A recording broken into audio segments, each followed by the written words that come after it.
My wife had been cheating on me for years. She gave me chlamydia and tried to blame it on me, so I kicked her out and exposed her in front of her family. Myself, a 30-year-old male, met my soon-to-be ex-wife, a 25-year-old female, whom we'll call Taylor to keep our identities safe, at a call center. We both started working there at the same time. Our first day, she was 20 minutes late and came in carrying what I could only assume to be most of her world at the time. Instantly, I knew I would marry this woman. She was gorgeous, sweet, round in all the right places, and we had much in common, from music tastes to books, movies, and even games. We enjoyed our intimate life, which was fiery, passionate, and exploratory. I truly believed in this person being my one. Fast forward 6 years, and we're married with one child, whom we'll call Arthur. Arthur brought us very close together, and we had both had issues in our professional lives, finding things we enjoyed. I myself would stay employed and constantly look for better opportunities to keep a roof over our heads, food in our bellies, and clothes on our backs. Taylor did not work for the first 3 years of our marriage, and we struggled. We were evicted from 2 homes. One because we shared an apartment with her sister, and she spent all of the rent money for 3 months in a row. We were young, foolish, and trusted the wrong family member. The second eviction happened after she had started working for a short while, enough for us to find a place and get out of my parents' place, who were more than gracious to let us move in until I could get us back on our feet. Even though my soon-to-be ex-wife wouldn't lift a finger to help cook, clean, or pay any of the bills, she quit immediately without telling me, thinking I would just get a third job to go with my already second one. I did. I have done food delivery, freelance work as a duo with my father, and we would spend whole weeks and weekends practically working a third job. It was too late, however, to speak with my brother, who works as a welder for a large company, about the situation and ask for advice on what to do, as he had always been better with money than I. Though I always made sure we had what we needed, even if it meant I had to work 20 hours a day to get it. My brother and his wife offered us a room in their apartment, as his wife preferred their newborn to sleep in the same room in a bassinet. I got a job as a forklift driver in my brother's company and started making good money. My wife at the time got a job similar to mine but with a different company, and within 1 month, she stopped receiving paychecks but was gone all day as though she was at work. Kid is first hitting the US at this time, is experiencing a shortage of tests. She tells us she believes she has contracted the virus, but cannot get a test to confirm it. We have to isolate for 2 weeks. Both my family and my brother's family did the same. Our company did not pay us for this time. We each lost up to 30 hours of overtime on top of our regular 40-hour work weeks. Come to find out, she fans out because she had gotten fired for not showing up. When we found out, my brother confronts me and tells me this was against the rules we agreed to when he first extended help. If either of us quit or lost our jobs, we would be out. I agreed, as I thought this would be a no-brainer and a driving force to help my wife join the workforce, learn that it is normal to have to work. I had never had to kick somebody out of my home before, and certainly never a romantic partner. It was one of the hardest decisions I ever made, and what I believed was for the betterment of my family. It started as me asking, then telling her she broke the agreement and had to leave. She was about 5 months pregnant at this time. My plan was to convince her to stay with her parents, so I could keep working and save up enough money to get a modular home. She agreed reluctantly. I could tell she was hurt, but she put me in a position where I felt no other choice would achieve our goals. All I wanted was to give her the life I believed she deserved at the time. This was my mistake, and what I believe she used to justify her further actions. I had been saving for months at this point, and my higher-paying wage was really paying off to prevent my wife from being irresponsible with the finances again. My brother and I had an arrangement. Half of the rent I paid to him, an extremely fair market amount for a single room, went into an envelope after 9 months of saving. I estimated I should have just over $65,000, so I began the process of searching for a mobile modular home for rent or rent-to-own. I found one, showed it to her, and it was perfect, everything we needed to welcome our bundle of joy into the world. This brings us to when things truly began to derail. Unbeknownst to me, I had sacrificed so much for this love. I so passionately fed, fanned, cherished, worshipped, and desired it. I had reached a point in my life where I was now going to be a father, and my dreams of having a family and being a present just educational parent and husband were beginning to be realized. What I didn't know, and still didn't know, was of the arrangement, and I thought all of the money was theirs. As she proceeded to buy every single Jeffree Star makeup palette released within the year, effectively using all but $20 of my $65,000, I was furious, irate, upset, and embarrassed. Once again, I have learned I had trusted the wrong person, and this woman flew right over my head. Fast forward 2.5 years, we live with my parents again. Arthur is born and going to turn 3 this summer. It is January, and my wife asked me to take her to the ER for what she thinks is a really bad UTI or yeast infection. No, it was chlamydia. I walk into my home after a 12-hour shift the next morning, not having heard the results yet, to be berated by both her and my own mother, accusing me of cheating. Right now, I will state this. I have never gone outside the boundaries of my marriage or entertained the attention of another in any way. As I was head over heels for this woman who I believe to be so perfect, I will admit that I am not, however, perfect. There were times my words were sharper than intended. I am a very straightforward and blunt person, and she struggled with this sometimes, as she has many unresolved traumas from growing up in the foster system. My attitude could have been better sometimes, and I needed more time to learn patience. I know I am not without fault and take accountability for my shortcomings as a husband and father, and I have tried to grow from them every day, even if the steps were sometimes smaller or larger than others.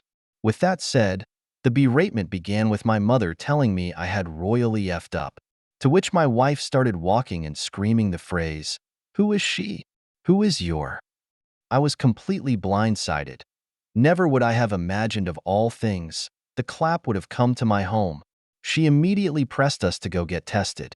I agreed, knowing I hadn't done anything. I knew had absolute confirmation she had stepped out on me at some point. But with who? I did not know. Some things started adding up. I thought back to a moment a few months before her anniversary, and I had asked if she would like to get dolled up and go out to dinner and maybe go for a moonlit drive or a long walk together. I remember she looked me dead in the eyes, and with the most ice I have ever heard in a woman's voice, she said, "I will never get dolled up because you want me to." I had noticed her makeup was being used up, but I couldn't recall her wearing any, and she was always needing more. Oh, how naive, blind, and stupid I am. Once we arrived at a local in-stock care center, we quickly explained what was going on. They filled out a questionnaire and waited. My wife requested a separate and female physician. This hurt, knowing that she was really going to pull out all the stops to frame me this way and not simply give up on this charade and peaceably talk like adults. My physician came in, inspected me, told me I showed no signs, but that a dirty catch urine sample is the best and most effective test. After this, they had me join my wife in her room with her physician. Both her and the nurse glared at me the entire time as my wife uncontrollably started turning the waterworks on so bad she broke out in hives. I'd never seen her this way before. I was terrified. My life, which I had sacrificed so much for, was kindling to the bonfire that would eventually burn this forsaken and murdered passion to the ground. Both the physician and nurse spoke to me in accusatory tones the entire visit, saying things to her like, "Don't worry. Soon enough you'll be able to get past this with proof." The proof shocked them. 2 years leading up to this, my wife had been rejecting most of my advances for intimacy, chalking it up to postpartum, which I was 100% understanding of. I would try to initiate, but not too much, as I didn't want her to feel disrespected. I just wanted to worship her the way I knew best and reconnect a bond that had been patiently waiting to be reignited. The next day comes. I'm negative, she's negative. Strange. I ask if we can go after I get home from work to get a physical copy, so we can possibly look into what may have gone wrong with the hospital's test. I thought something serious may still be wrong with her intimate areas. She said it wasn't necessary. We had what we needed and we were past it. I pressed again and emphasized that I wanted this to happen. Then she lost it, screaming at me over the phone on my lunch break, saying, "I'm positive. There, you heard what you wanted. Are you happy?" I was dumbstruck. She had tried to lie to me and hide the fact that she was still positive. I immediately requested 2 more tests over a month and a prescription for both of us to take care of this and prevent any more harm. By this time, she's realized her game is up with me. I tell her she has one day to move out and into her mom's place. I'll take Arthur 3 days a week.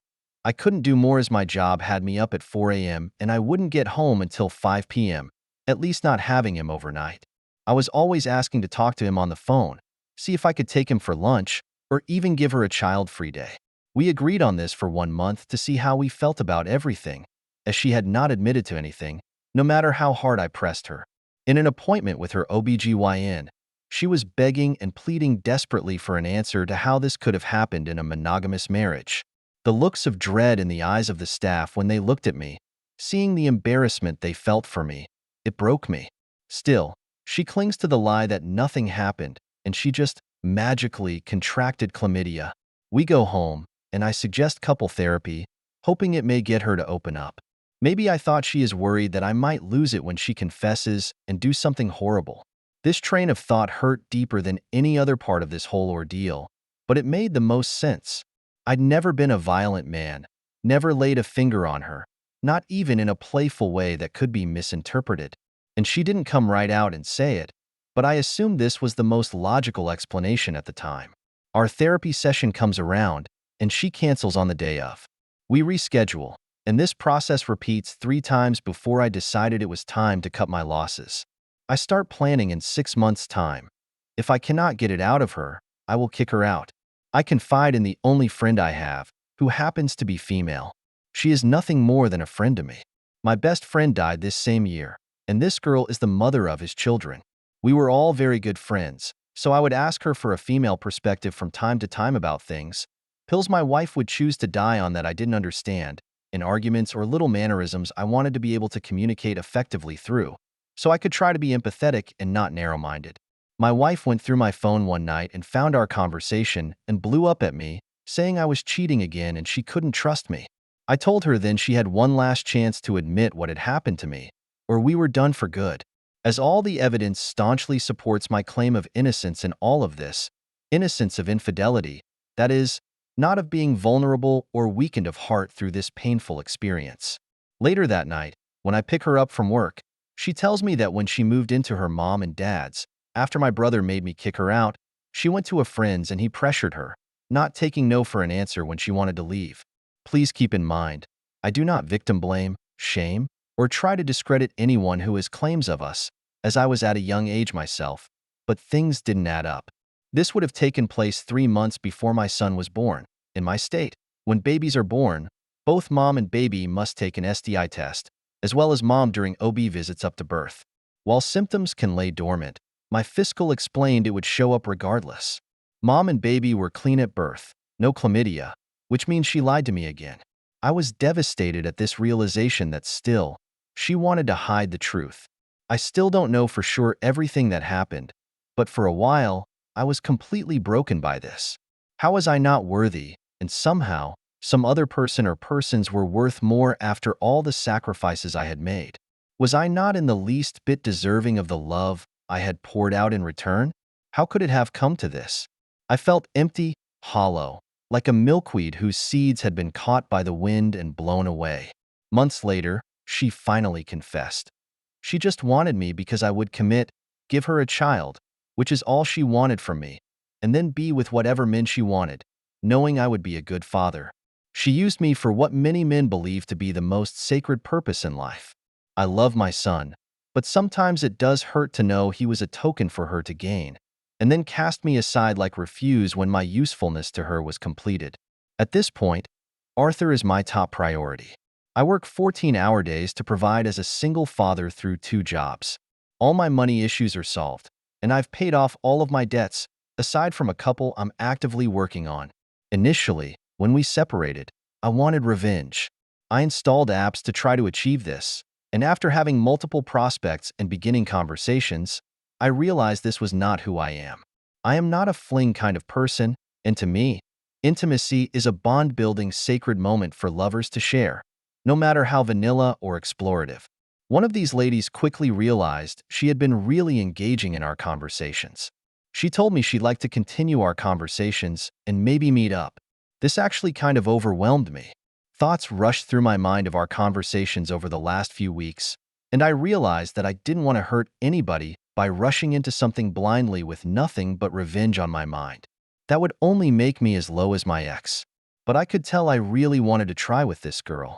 I ghosted her out of fright. I started working out and going to therapy again. After 6 months, I decided to reach back out to her. She was sad I stopped talking to her, but after explaining myself, she was exponentially understanding, as she was going through something both similar and in some ways worse. Although she was almost 3 years along fighting for a divorce, we'll call her Amethyst. She is sweet, appreciative, a little more plump than my typical kind of girl, but I am not really a very superficial person. I care more for personality and willingness to show gratitude. This girl is everything my ex is not: giving, kind, soft-hearted, understanding, ambitious, and an extremely hard worker, as she has 3 jobs to put herself through school. We've been dating for 7 months now. She's met my son. Things are finally working out, I believe, but only time will tell.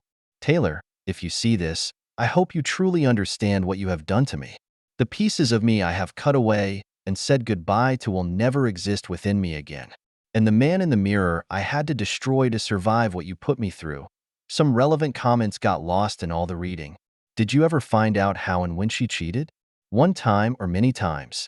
No, she still hasn't confessed to names, times, places, etc., but at this point, I no longer care. I mostly wrote this out so I could give myself some closure and maybe let others know they are not alone in their misfortunes. Did you get a DNA test done on your child? Yes, he's mine. No doubt at all.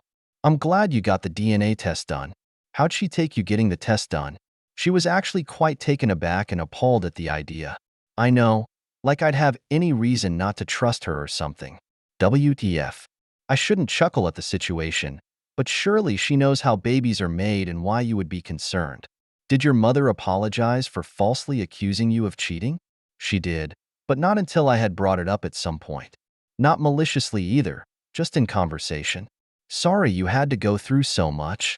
I'm wondering, has your mother apologized to you? And has she tried to get an actual apology from X for what she did to her, between what she did to you with your own mother in the doctor's office? That's some really horrible relationship-ending behavior. I'd love to ask how she thought her being positive and you being negative was ever going to possibly work, if she's so cold to go for a full disassociation from you that she was just using you for a child and done. I don't know that I'd believe her with everything you've described. If she really is that far gone, that's sociopathic. Otherwise, she's covering her self-image and choosing once again to hide instead of facing what she's actually done. I'd make sure her family and friends know through social media what she's done, with receipts, not to harm her, but to warn any future partners what kind of danger they're heading towards. It's a rough one, and I'm glad you made it to the other side. Good luck healing. Yeah, I exposed her by showing the test results. I had taken photos before she left, just in case her mom didn't believe what I told her initially, so I sent her dad the results. My mom did apologize, but it was really weak, like a half apology. I still haven't spoken to her. Thank you so much for watching till the end.